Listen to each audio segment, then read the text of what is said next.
October 4 വിശുദ്ധ Francis Assisi. ക്ഷമയോടെ ഇരിക്കുക, കാരണം ശരീരത്തിന്റെ ബലഹീനതകൾ ദൈവം ഈ ലോകത്തിൽ നമുക്ക് നൽകുന്നത് ആത്മാവിന്റെ രക്ഷയ്ക്കായിട്ടാണ്.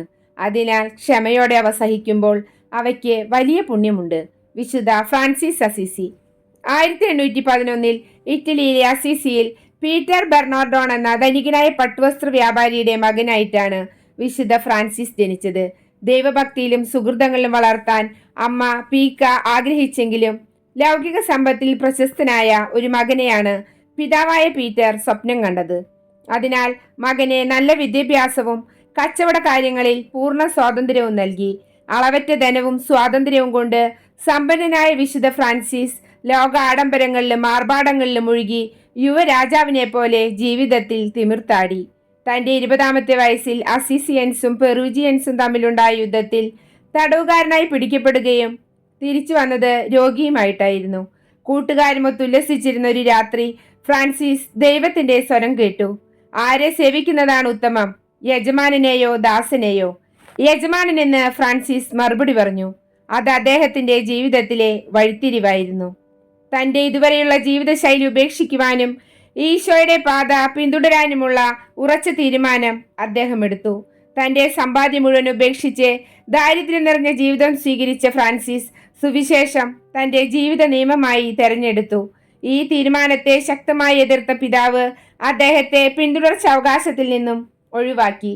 ഒരിക്കൽ പ്രാർത്ഥനയ്ക്കിടയിൽ എന്റെ ദേവാലയം പുതുക്കി പണിയുക എന്ന സ്വരം ഫ്രാൻസിസ് കേൾക്കാനിടയായി. വിശുദ്ധ ഡാമിയന്റെ കേടുവന്ന ദേവാലയം പുതുക്കി പണിയാൻ വീട്ടിൽ നിന്ന് പണമെടുത്തതിന് പിതാവിന്റെ ശകാരമേൽക്കേണ്ടി വന്നു. മെത്രാന്റെ പക്കൽ പിതാവ് പരാതി നൽകി. ഫ്രാൻസിസ് അരമനയിൽ ചെന്ന് തന്റെ വിലപിടിച്ച വസ്ത്രങ്ങളെല്ലാം അഴിച്ചുകൊടുത്ത് ഒരു യാചകനെ പോലെ ഈശോയെ പകുത്തു നൽകാനായി അവിടെ നിന്ന് പടിയിറങ്ങി. പഴകിയ പരിക്കൻ വസ്ത്രങ്ങൾ ധരിച്ചു. ഇനിമേൽ ദൈവം മാത്രമേ എനിക്ക് പിതാവായിട്ടുള്ളൂ എന്ന് ഫ്രാൻസിസ് പ്രഖ്യാപിച്ചു. ഭക്ഷണത്തിനായി തെരുവിൽ ഭിക്ഷയാചിച്ചു. വിശുദ്ധന്റെ ജീവിതവും വാക്കുകളും ധാരാളം ആളുകളെ സ്വാധീനിച്ചു.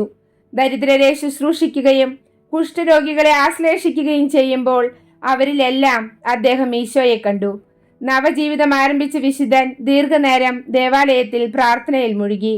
ഏറ്റവും എളിമയുള്ള ജീവിതം ആഗ്രഹിച്ച ഫ്രാൻസിസ് വൈദിക പട്ടം പോലും സ്വീകരിക്കാതെ ജീവിതകാലം മുഴുവൻ ഒരു ഡീക്കനായി കഴിഞ്ഞുകൂടി. സഹജീവികളെയെല്ലാം സഹോദര സഹോദരി എന്നാണ് അദ്ദേഹം അഭിസംബോധന ചെയ്തിരുന്നത്. അദ്ദേഹത്തിന്റെ തീക്ഷ്ണമായ ദൈവസ്നേഹം അദ്ദേഹത്തിന് സെറാഫിക് എന്ന പേർ നേടിക്കൊടുത്തു. ക്രൂശിൽ കിടന്ന് തന്നോട് സംസാരിച്ച ഈശോയുടെ സഹനത്തിൽ പങ്കുചേരാൻ ആഗ്രഹിച്ച വിശുദ്ധ ഫ്രാൻസിസിനെ ദിവ്യനാഥൻ പഞ്ചക്ഷതങ്ങൾ നൽകി. 1209 പാപ്പായുടെ അനുഗ്രഹത്തോടെ ഫ്രാൻസിസ്കൻ എന്ന സന്യാസ സഭ സ്ഥാപിച്ചു. വിശ്വാസികൾക്കിടയിൽ ഏറ്റവും എളിമയുള്ള ഭക്ഷണത്തിനായി ഭിക്ഷാടന നടത്തിയിരുന്ന ഒരു കൂട്ടം സന്യാസികളുടെ സഭയായിരുന്നു അത്. പ്രഭുകുമാരി ക്ലാര വിശുദ്ധ ഫ്രാൻസിസിന്റെ പ്രബോധനങ്ങളിൽ ആകൃഷ്ടയായി ഈശോയ്ക്ക് വേണ്ടി വീട് വിട്ടിറങ്ങി വിശുദ്ധ ഫ്രാൻസിസിനെ സമീപിക്കുകയും ചെയ്തതോടെ ഫ്രാൻസിസ്കൻസ് പുവർ ക്ലയേഴ്സ് എന്നറിയപ്പെടുന്ന സന്യാസിനി സഭ സ്ഥാപിച്ചു. കൂടാതെ അൽമായ വിശ്വാസികളെ ഉൾപ്പെടുത്തി അനുതാപത്തിന്റെ 3ാം സഭയ്ക്കും രൂപം നൽകി. കഠിനാധ്വാനവും തപശ്ചര്യകളും കൊണ്ട് ദുർബലമായി തീർന്ന ഫ്രാൻസിസിന്റെ ശരീരത്തെ പഞ്ചക്ഷതങ്ങൾ പിന്നെയും തളർത്തി. 1226 ഒക്ടോബർ 4 ഇറ്റലിയിൽ 142ാം സങ്കീർത്തനം ആലപിച്ചുകൊണ്ട് വെറും തറയിൽ കിടന്ന് വിശുദ്ധ ഫ്രാൻസിസ് ലോകത്തോട് വിട പറഞ്ഞു. നമ്മുടെ ദാനധർമ്മത്തിന്റെ പ്രതിഫലം മാത്രമേ നമുക്ക് ലഭിക്കുകയുള്ളൂ. 1228 അദ്ദേഹത്തെ വിശുദ്ധനായി പ്രഖ്യാപിച്ചു. ഈശോയുടെ ജനനം ചിത്രീകരിച്ച് പുൽക്കൂട് നിർമ്മാണം ആദ്യമായി ആരംഭിച്ചത് വിശുദ്ധ ഫ്രാൻസിസ് അസീസിയാണ്. പ്രകൃതിയെയും പക്ഷിമൃഗാദികളെയും അതിരറ്റ് സ്നേഹിച്ച ഈ വിശുദ്ധൻ അവരുടെ മധ്യസ്ഥനായി അറിയപ്പെടുന്നു. ഈ ഭൂമി വിട്ടുപോകുമ്പോൾ നിങ്ങൾക്ക് ലഭിച്ചതിൽ നിന്ന് ഒന്നും എടുക്കാൻ കഴിയില്ല, മറിച്ച് നിങ്ങൾ നൽകിയത് മാത്രമേ എടുക്കാൻ കഴിയൂ എന്ന് ഓർമ്മിക്കുക. സത്യസന്ധമായ സേവനം, സ്നേഹം, ത്യാഗം, ധൈര്യം എന്നിവയാൽ സമ്പന്നമായ ഒരു ഹൃദയം മാത്രം.